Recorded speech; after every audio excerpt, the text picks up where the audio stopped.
Today is a special day. It's Freedom Sunday, and we have an amazing event right here in the 11 o'clock service. Collab.Church, which is 3 miles away from here, used to be Evangel Temple 100 years ago, and then it became Evangel International about a mile north of us on the I-95, and then they sold that property, and they now are operating on 163rd at Northeast 10th. Well, in 1960, Evangel Temple, quite south of here on the I-95, not downtown, but just before downtown, they planted us, Trinity Church, in 1960. And we have been going ever since. Today, their congregation has joined us in the room. That's why we're really packed today. I mean, to the back wall, we've got some in the lobby, and their kids are in the playground with our kids. This is Freedom Sunday, and I asked Pastor Chancellor Dix if he would be so kind as to be our guest preacher today. It's going to be a great day. And of course, after this service, we've got hot dogs, and it's going to be so. Sorry for those of you that are at home, you don't get to share in this, but it's going to be a great day. I'm going to ask the whole congregation here in the auditorium, out in the lobby, I want you, like we always do when we have a guest preacher, I want you to stand to your feet. Everyone standing? All right, I want to introduce to you our preacher for the day, Pastor Chancellor Dix. Come on, everybody, put your hands together. Let him know you're thankful he's here today. Love Come you, on, Pastor. somebody. God bless. Hey, real quick, can you get it a little bit louder? Can we celebrate the King of Kings, the Lord of Lords? Can you, from the depth of your soul, begin to praise the great I am? I'm talking about the Rose of Sharon, the Lion of Judah. I'm talking about the strong tower that the righteous run to and are saved. I don't know about you, but that's my God. That's my King, and he's got a name. His name is Jesus. Come on, can we erupt in praise for our God today? Man, I love what the psalmist said. I was glad when they said unto me, let us go to the house of the Lord. Anybody glad to be in the church of Jesus Christ today? Man, I tell you, what hell is afraid of is a united church. I love today we don't just stand as Trinity, as Collab, as Evangel, or any other name, but we stand as the church of Jesus Christ, united. And I believe in full confidence that for every church, for every family, that the best is yet to come. Does anybody believe that this morning? Come on. So good, so good. Well, I'm going to invite you to go ahead and grab a seat. As you do, look at somebody next to you and say, church looks good on you today. Church looks good on you today. And if you like who you're sitting next to, say, I'm glad you're sitting next to me. And if you don't like who you're sitting next to, say, I know you're glad to be sitting next to me. No, for real. Hey, before we dive into the word today, I have to just pause and give honor where honor is due, and I have to celebrate because I am so thankful that this morning I woke up in the land of the free because of the brave. I'm thankful today I was able to crack open my Bible yet again and read it. I'm thankful today I get to gather with the saints. I'm thankful today for the United States of America. Anybody thankful for the land that we live in? And I understand today, just like you, that we don't have a perfect land. And there isn't a perfect land. There isn't a perfect kingdom except for the kingdom of Jesus Christ because he is the perfect king. But I love that God invites us to echo what he does and who he is by having hearts of gratitude. And so today I stand on this stage as a friend, shoulder to shoulder with you. And I don't curse our country, but I bless our country. I don't complain about our country, but I'm praying for our country. And I'm putting on my boots to be the best of what America can bring to the table. And I'm so thankful that because of today, we are able to celebrate 250 years of what God has been doing in this land and revival that we're seeing. But I truly believe that the best days of revival are not behind us, but they are ahead of us. I believe it's going to start in our neighborhoods. It's going to start in our backyards. It's going to start in our living rooms. It's going to start with our families. Does anybody believe that this morning? Man, I'm thankful for America. And in the same way I show gratitude for that, I also have to take a moment to give honor where honor is due for Pastor Rich and Dr. Robin Wilkerson. Are you thankful for your pastors this morning, Trinity Legacy Center? I'm thankful for my pastors, which they serve as. And I got to tell you, there are many pastors around the world, but the Wilkerson family is special. Church, do you realize how special and blessed you are to have the Wilkersons as your pastors? Around the country, around the world, people know the name. But you don't just get to know the name. You know the people.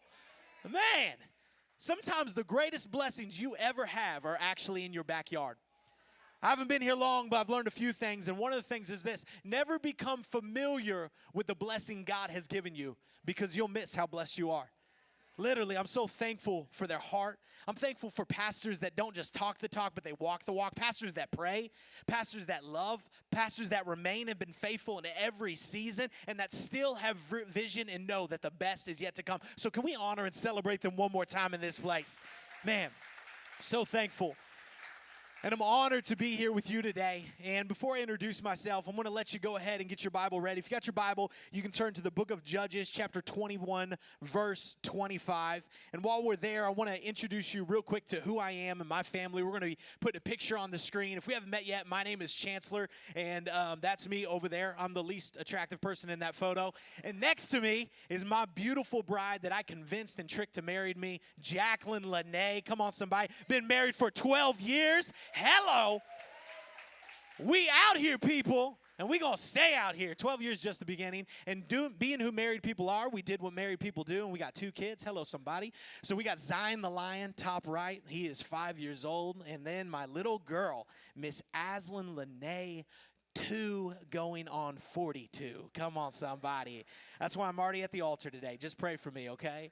Man, but 7 years ago, we moved here from Springfield, Missouri, just with a God dream to plant Collab.Church and just to be a friend like many of the churches here. We believe and know that a high tide raises all ships, meaning that if one church of Jesus wins, we all win. And I'm praying for every church under the name of Jesus. I don't care whose name is on it. I just care that the name above all names is praised. That's what I'm about.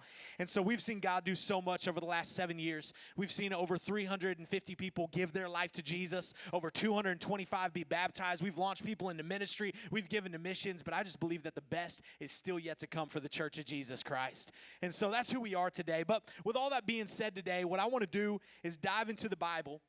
It's more than a text, but I believe is an ultimate truth that's going to speak to your story where you are at today, because I believe God has something special for you. See, in the book of Judges, chapter 21, verse 25, it says, in those days, everybody say those days, there was no king in Israel. And every man, every woman, every child did what was right in their own eyes.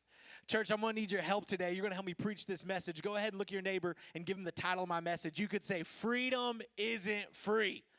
Freedom isn't free. Man, I always love when I get into summertime because I always think about family vacations. And growing up, I grew up in a big family. It was big for my context. I had 3 younger brothers plus my mom and my dad. So anytime we went somewhere, there was half a dozen people that were going on this trip. And because of that, we weren't flying anywhere growing up. Hello, somebody. It was road trips. Where my road trip warriors at, all right? I see you, okay? Big blue passenger van. We're heading down. And I'll never forget the first time I saw the ocean. I was 14 years old, and I didn't get to go to Miami and see our beautiful blue ocean. I actually went to the Gulf of, well, it used to be Mexico, but now it's America, the Gulf of America, okay?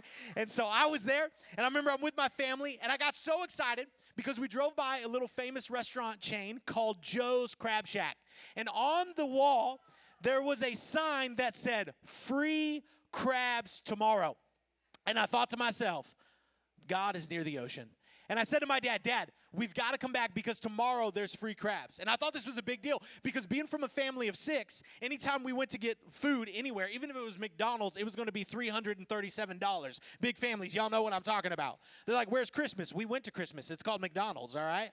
And so I was like, Dad, we got to come back tomorrow. They got free crabs. And my dad, without missing a beat, he goes, son, it says that every day. And he just laughed. And can I tell you what? Sure enough, we drove by the next day, and guess what that sign said? Free crabs tomorrow. And then we drove by the next day. And what did it say? Free crabs tomorrow. And then on the final day of the trip, I thought, surely someone has fixed that sign because tomorrow is now today. But what did it say? Free crabs tomorrow. Tomorrow was always promised. But you know what? Tomorrow never actually came. And it's crazy when we talk about freedom today. I think that is another example of what we're promised. We're promised that freedom comes in so many different ways. If you can just get enough money, you will be free. If you can have enough success, if you can get up the career ladder to a certain extent, live in the certain neighborhood, be in the certain place, have a certain relationship, if you can get enough of X, Y, Z, you will have freedom. And not only will you have freedom, you won't even have anybody telling you what to do. You can be independent. You can live your life any way that you want. You'll be your own boss. You can make your own way. It's your way or the highway. You can do whatever you want. And what's interesting to me is when we hear that, it entertains and tickles our souls and our ears, but I don't really think it speaks to the problem of our souls. I mean, think about it. We're at a time in history, we have more freedom than ever before. Don't believe me? You can have groceries delivered to your front door. Hello, somebody. And if they're late, you wonder, there must have been a nuke bomb go off because Walmart is showing up late. What's going on? You literally can have Uber Eats deliver whatever you want to your door. Literally, we have more freedom and self-expression in life than ever before. But have you noticed we got more anxiety than ever before? We got more depression. We got more suicide. We got more lack of purpose. We got more chaos than ever before. Maybe today we don't have a freedom problem. Maybe today we have a definition problem of what freedom actually is. Maybe the problem isn't that we haven't found freedom yet. Maybe the problem is that we've been chasing the wrong definition of freedom. And that's exactly where our key verse takes us today. The verse I just read is just one line in this entire story, and what I need to do to honor you as a friend today is not just jump into practical application, but I need to give you some history and context so we don't end up in a weird place. And the best way to do that is to start at the beginning. So in the beginning, God created the heavens and the earth. Fast forward a little bit, he made two different people, Adam and Eve. Let's go, Bible people. Come on, somebody. And they're doing great. They're living in the garden. They're having fruit. They're loving life. They're naming animals. But then all of a sudden, a sneaky little snake shows up on the situation. And he says, hey, what are you doing? They're like, oh, we're just loving life. We're just following God. What did God say not to do? He said, don't eat that apple. He's like, oh, you go do what you want. And so what do? They do what they want. They sin. And they get kicked out of the garden. It's a horrible situation. And then shortly after that, we meet another main character by the name of Noah. Noah built a really big ark, loaded up all the animals on that, and God kind of hit restart and started everything again. And then shortly after that, we get introduced to another main character, and his name is Abraham. And his name's not only Abraham, it's Father Abraham.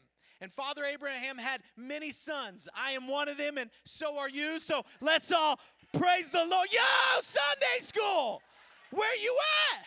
I do that at night service. They have no idea what I'm talking about. They're like, is that a new Elevation song? No.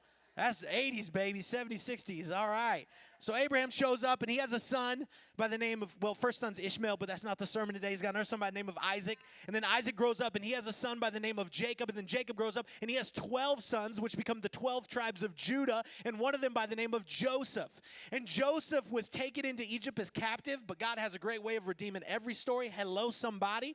And so he becomes the second in charge of all of Egypt, and he brings all the people of Israel into the land. But after him, he dies. It says a Pharaoh came to power that didn't know the work or the God of Joseph. So because of that, they get thrown into slavery, bad situation, but God's like, I got a greater plan. Sends a guy by the name of Moses. He has a stick. He opens the waters. It's a really cool story. Check it out. And then he leads the people of God into the promised land. But because of their disobedience, they don't get to go into the promised land. They get stuck in the wilderness. He raises up a new generation. And then Moses is about to go, but he doesn't get to go because of an anger problem. So God raises up a new person by the name of Joshua. Everybody say Joshua. And so Joshua leads the people of God into the promised land. And guess what? They experiences the promises of God. They receive victories. They have wonders, miracles. Like God does so much. But then something happened to Joshua that happens to every single one of us. He died. And after he died, we're introduced to one of the saddest, most crippling verses in all of the Bible. In Judges chapter 2, verse 10, this is where our story picks up, right after Joshua dies. It says, another generation arose after them who did not know the Lord or the works that he had done for Israel. Think about that. All it took was for one generation to forget the wonders of God. All it took was one generation not being active, one father not being present in the life of the family, one mama not engaged in parenting the kids, one person forsaking going to church and raising the children in the ways of the Lord so they do not depart. One generation. Hear me today, my friend. You never beget something that you aren't. What does that mean? All throughout Scripture, we see so-and-so beget. That means had so-and-so. You don't reproduce anything that you aren't. An apple tree produces apples. A mango tree produces mangoes. Thankful for the season this year. Hello, somebody. A watermelon tree produces, watermelons aren't trees, folks, all right? All right? You don't produce what you aren't. Apples aren't growing oranges. Mangoes aren't growing bananas. And what we can think sometimes is I can live my life one way, but expect my children or the next generation to live a different way. Listen, if you ain't doing it, don't expect them to do it. If you ain't loving God, don't expect them to love God. If you aren't praying for your family, don't expect them to be praying for your family. You lead by example. Man, I love what Paul said. Follow me as what? I follow Christ.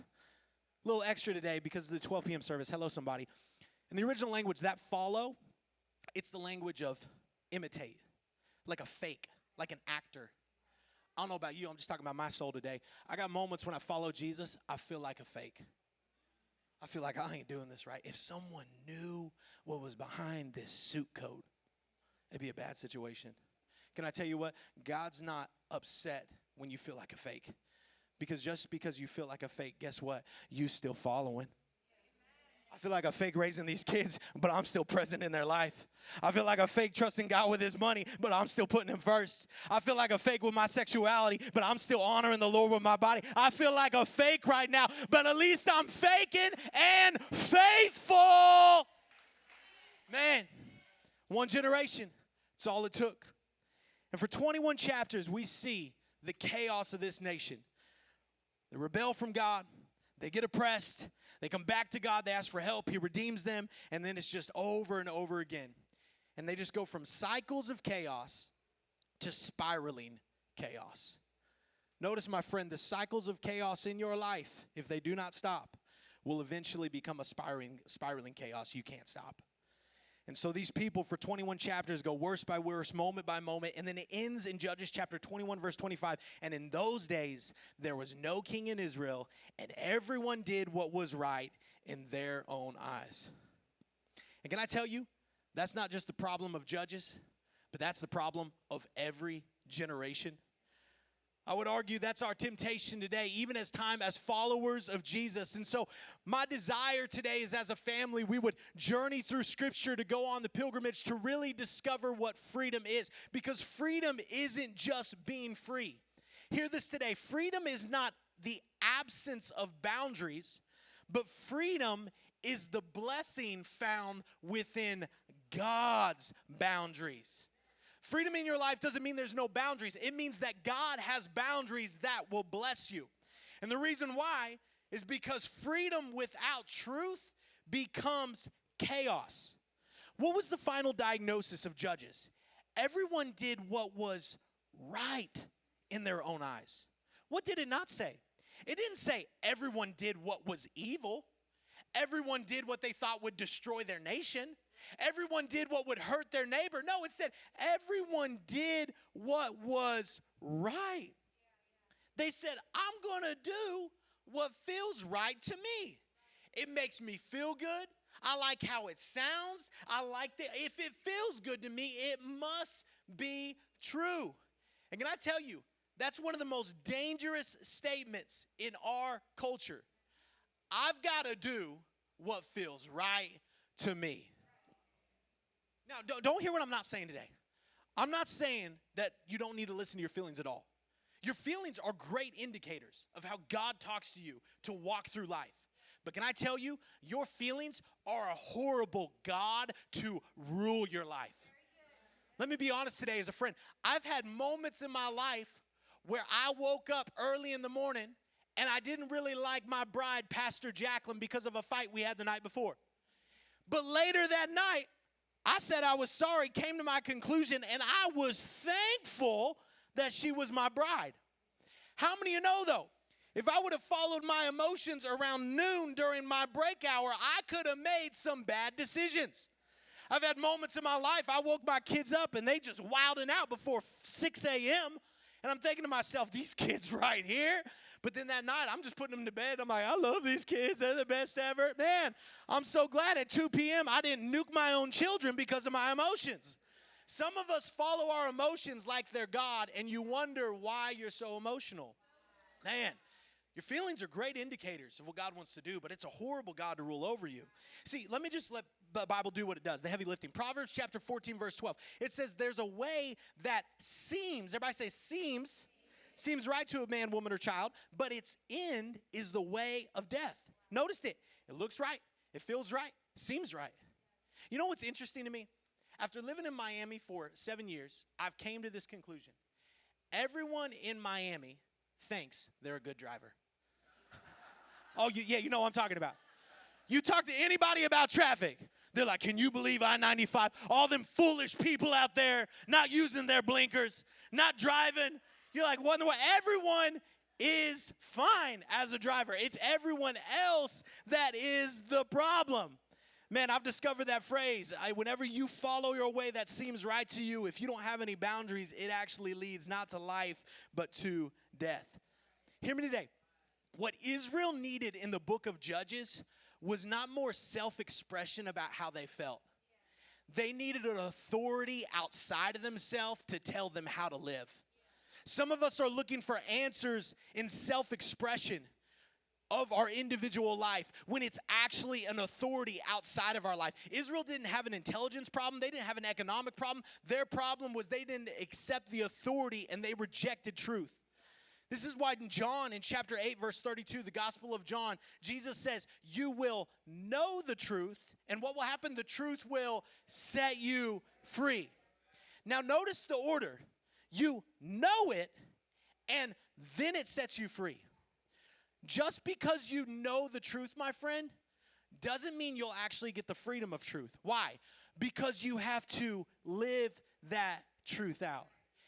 It's something to know something.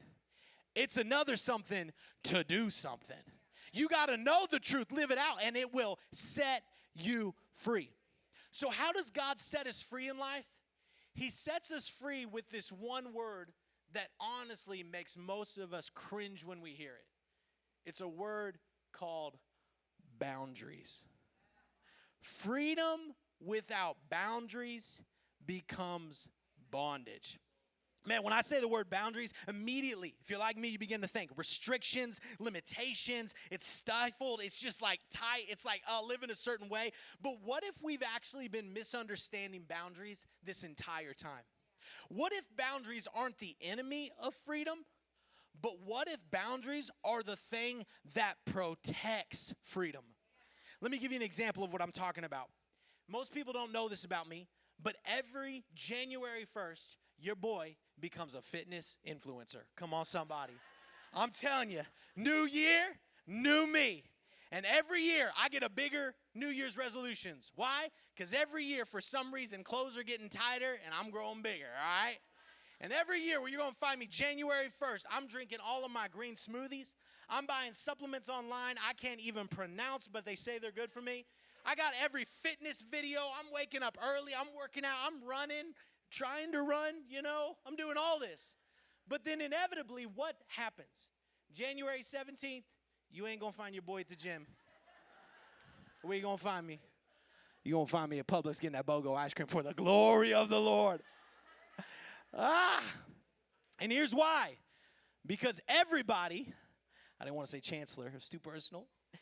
Everybody wants the results of discipline, but nobody wants the boundaries of discipline.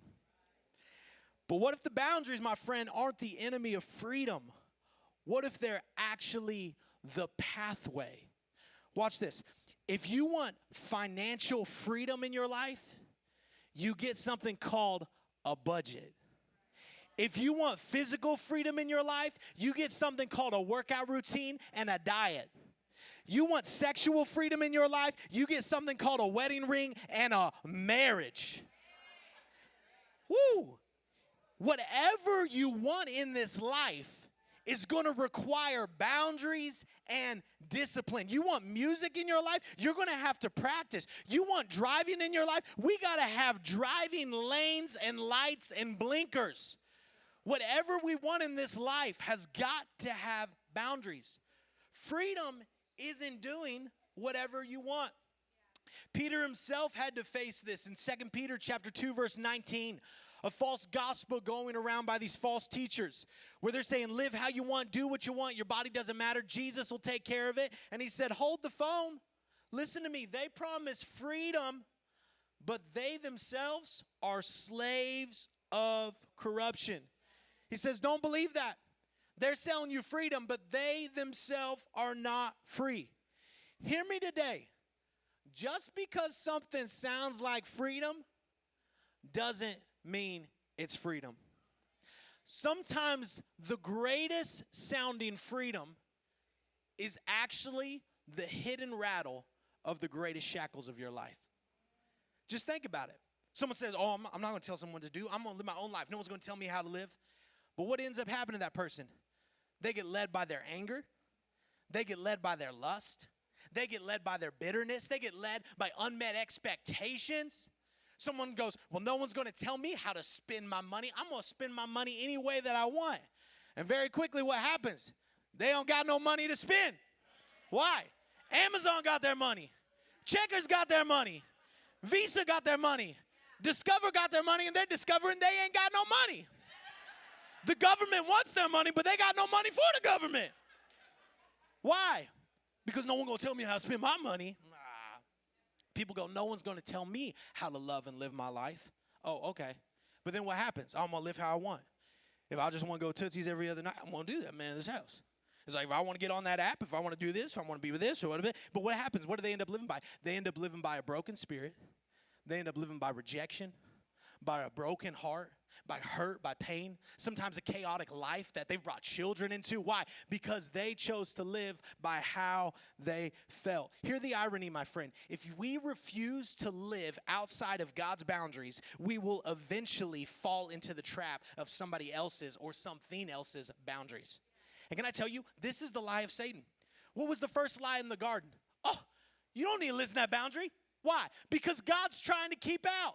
He's trying to keep you away. Listen, he don't want me to tell you this, but the grass is greener on the other side. Guess what? I've been to the other side. That grass ain't greener. There's no grass. It's not my original line, but I'll say it. The grass is greener where you water it. You don't like the brown grass you're standing on? Guess what? You got the water of life. His name is Jesus Christ. You start watering that thing. You start praying over those prodigal kids. You start praying over that broken financial situation. You start praying over your mental health. You start praying over your sexuality. You start praying over your anger. You start praying over this nation. You start praying. Oh, man. Let me give you an example. Okay. God dropped us by week. All right. Let me get back. Let's go Old Testament for a little bit. Elisha, prophet of God, used by God. Woman shows up, says, listen, we got a problem here. We're in a famine right now. We don't have enough food. I don't have enough oil in my jar to make food so I can have life. Prophet says, no problem. Go get every empty vessel that you have, and when you pour it out, the oil will flow until there is no more. Listen to me, my friend. We live in a world that says over and over, you can't take care of anyone else until you take care of yourself. How can you pour out until you're filled up? Oh, that sounds real good on TikTok. You try doing that with a newborn baby. Could you imagine with a newborn baby? It's 3 a.m. Little Bridget's crying. You're like, I'm sorry, Bridget. I know you're 2 weeks old, but daddy hasn't hit REM yet. You got to feed yourself. No. Why do I go? Because I'm going, because it's my assignment. Listen, the oil flows when you pour into the assignment. When I pour into my nation, when I pour into my church, when I pour into my family. Some of you feel like you don't have oil. Here's why. Because you ain't pouring. Oh, but the moment you start pouring, it's crazy how your addiction is going to break off of you. The moment you start pouring, it's crazy how your family legacy is about to change. The moment you start pouring, what you call as demonic curses, you realize were just bad habits. The moment you begin to pour, man, that oil begins to flow. It's the power of boundaries. And I love King David, a man after God's own heart. He says like this, Psalms 19:45. It says, I will walk in freedom. I'm going to walk in this freedom. But why? For I have devoted. Not just I thought about it, not just I heard about it or had a podcast, but I lived it out myself to your commandments and your law. Think about how that's shocking that is. Our world is live your truth, do what you want. David says, no, but because I submit myself to the laws of God, I'm going to have life and life to the fullest. Hear me, my friend. Every meaningful thing in this world that we look up to and admire has taken place because of boundaries. Every great athlete got to where they are because they followed the boundaries of discipline. Every good singer, good DJ, because they followed the boundaries of listening to music. Every beautiful marriage or relationship because they followed the boundaries of commitment. Everything that you look at in life is because they followed the boundaries. Boundaries don't exist just to protect us. Boundaries exist to actually help us flourish. Boundaries aren't just protective. Boundaries are purposeful. Why? Because boundaries are a blessing. Look at somebody next to you. Say, boundaries are a blessing. Boundaries are a blessing. Our verse said everyone did what was right in their own eyes. That's not fun. That's chaos. That's horrible. That is an awful situation. But I love David. David says, no, we're not doing what we want in our own eyes. In Psalm 16:6, he says, the boundary lines have fallen for me in pleasant places. Your limitations upon my life, they are so beautiful because they give me life. Ooh, I love that verse. Listen, my friend, boundaries aren't a fence to keep you from life. They're the guardrails to keep you on the road of life. A loving father gives boundaries. A loving mother gives boundaries. A loving grandma, hello, they give boundaries. And a loving God, he gives boundaries. How do I know that?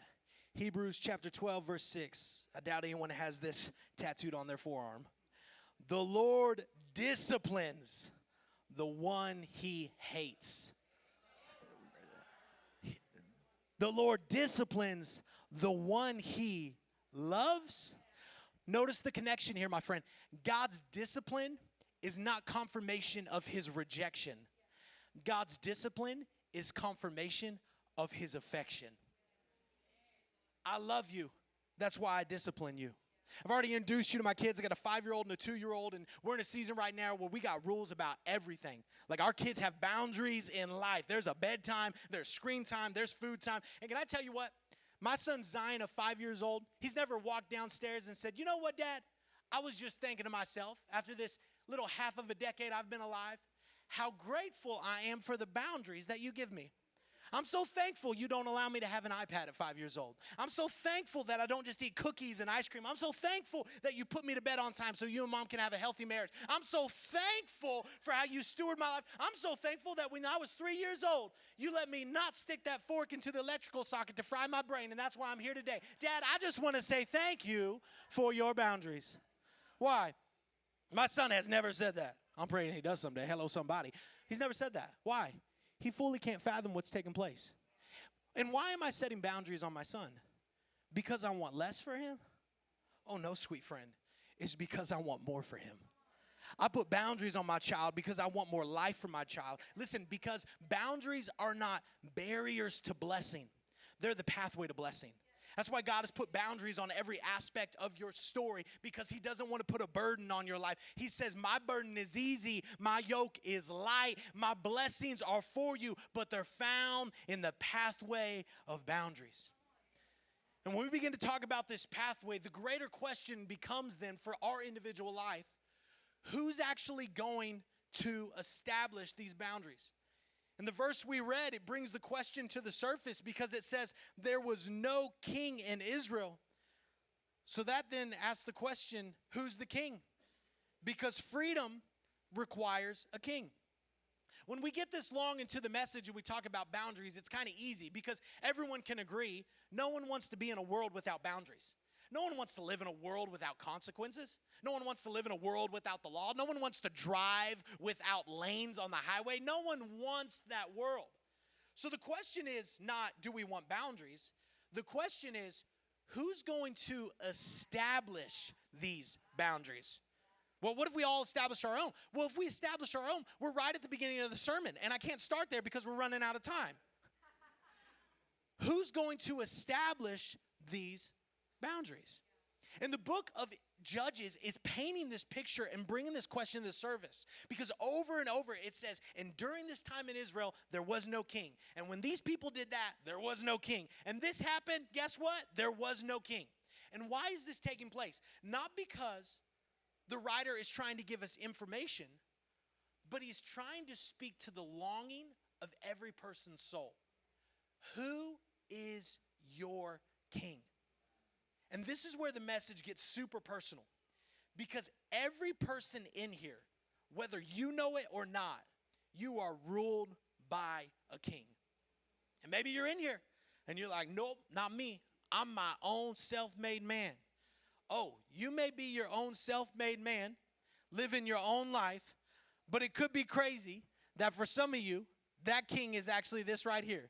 Before you came into church today, you checked this thing 37 times. It told you what to dress. It told you how to act, what to worry about, where you were going to spend your money, what you're upset about. Literally, this had you. Some of you think I own this phone. Newsflash, you don't own that phone. That phone owns you. That algorithm has got your attention. And maybe you're in here today, you're like, well, not me, Pastor. I don't have a smartphone. I have a dumb phone. It's called an Android. Hello, somebody. So maybe for you, it's not a phone. Maybe for you, though, it's CNN, Fox, ABC, 1, 2, 3. Maybe for you, it's politics. Maybe for you, it is the fear of what's to come. Or maybe it's unmet expectations. Or maybe it's seeking pleasure. Or maybe for some of you, it's not something bad. Maybe it's your kids. Maybe it's your grandkids. Maybe it's your spouse. It's crazy that if we're not careful, what was a blessing from God in one season will actually become your God in another season. You prayed for those kids from the Lord, but now they're out of the house having their own family, and you can't get your paws off of them for God to do a work within them. Listen, my friend, I'm not trying to be mean today. I get I'm a stranger for many of you, but I'm just trying to be honest with my soul. We got to be careful that the blessings of God don't actually become our God. We got to make sure that He is King and He is King alone. And so the question for all of us today is not if you have a king. We've already established we do. But the question is, can your king establish boundaries in your life that will actually save you? Well, how do I know who my king is? Here's how you know who your king is. Who has the authority of your life? Who has your mind? Who's setting your schedule? Who's dictating what you watch in your home, how you think, how you behave, how you dress, how you act? Who has your agenda? Whatever has all of that, your emotions, that is your king. And here's my question. Can your king save you? And this is where Proverbs 29:18, the famous verse, is so profound. Where there is no vision, the people will cast off restraint. When we don't have boundaries in our life, when we don't have authority, we will drift. We wander without a king. And this is why the book of Judges leaves us asking this question, where is the king? Who's the one that can save us? Who's the one that can break this cycle? Who is the one that can give us boundaries of blessing? And can I tell you, my friend, if you read through the book of Judges, you're going to realize the answer is not found in the book of Judges. Why? Because the answer isn't found in a judge. It's not found in a politician. It's not found in a certain church. It's not found in a certain career or a status or an ideology. There is nothing of this world that can be the king. You want to know why? Because there's one king, and He is the King of Kings. There's one king, and He is the great I am. He is the Alpha, the Omega, the beginning and the end. He's the Lion of Judah. He's the rose of Sharon, and his glory fills the earth like the waters fill this sea. And he's seated right now on the throne of God, being praised by the angels and the elders and the animals with 4 wings. And they're saying, glory, holy, and worthy is the Lamb who was slain. And in case you're curious, he's got a name, and his name is Jesus. Why? Because Jesus was the answer, Jesus is the answer, and Jesus will always be the answer. That's our King. That's my King. That's the King of my past. That's the King of my present. Yo, that's the King of my future. But here's the question. This is where we can let the man go. We can have full Acts 2 moment, but because I can say a lot of things get us emotionally going, but here's the greater question. You may know the King, but will you trust the King? The greatest problem in Judges wasn't simply that Israel had no king, but they wouldn't trust the King of Kings. Romans makes it very clear that the code of God, his law, his boundaries, it's already written on our heart. We call it a conscience, or like Jiminy Cricket in Pinocchio.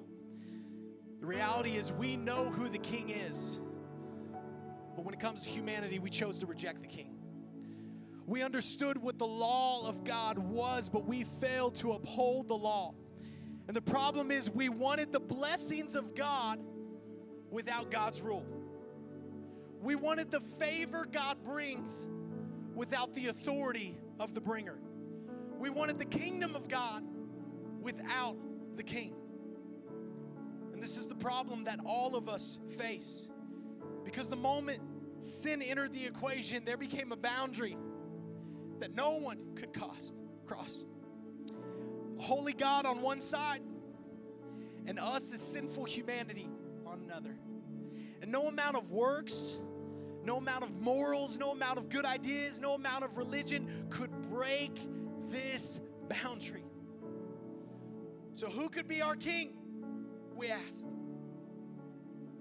And we asked and asked until one day Jesus said, we're not just going to talk about this, but I'm going to do something about it. And in Hebrews 13 verse 12 it says, so Jesus also suffered outside the gate, outside the boundary, in order to sanctify the people through his own blood.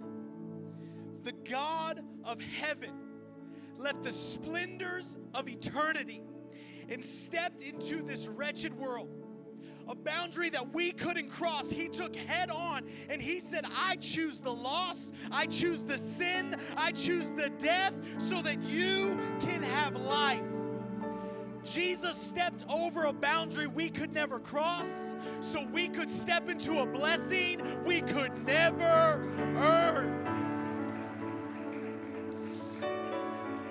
So will you trust the King?